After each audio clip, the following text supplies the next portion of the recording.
Morning, Steve Free in Chicago with the morning grain comment. So everybody hope they have a good Friday and that the weather over the weekend is good for everybody. Overnight, we've got a choppy trade in the grains. We started out lower, now beans and corn's rallying a little bit.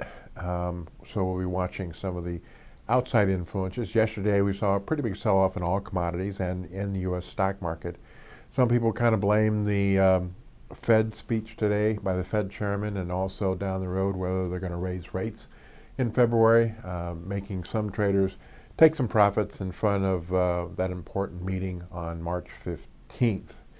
Others say that there was a private estimate that came out raising the crops in Brazil, both corn and beans, and that could weigh on prices.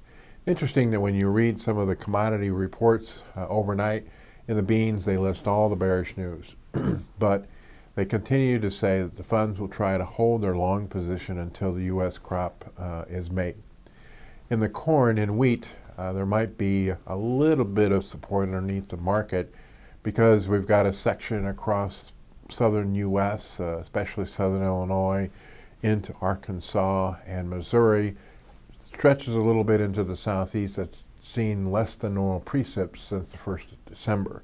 It doesn't look like those areas are going to see a lot of rainfall. So on one hand, it may allow for early planting of the corn crop, but on the other hand, it could dry soils out for the winter wheat and early spring growth. So we'll see if that's going to be traded any time soon. For the week, soybean prices are up about 14 cents, but we are 18 cents down from the week's high.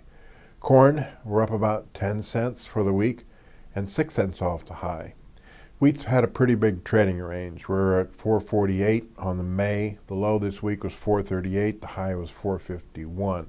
So again, the funds are still short wheat, and whether or not they come in and cover that short position because of some uncertain weather is left to be known.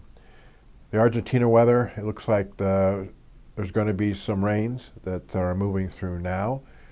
Next week looks drier, and then next weekend more rain is forecasted for the Argentina growing areas.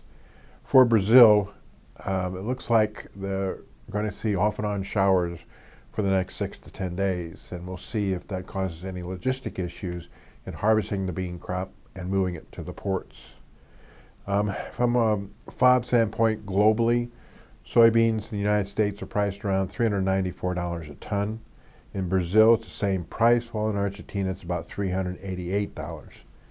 For corn, U.S. corn prices are about $168 a ton. Argentina is the same, while the Ukraine is just a little bit higher.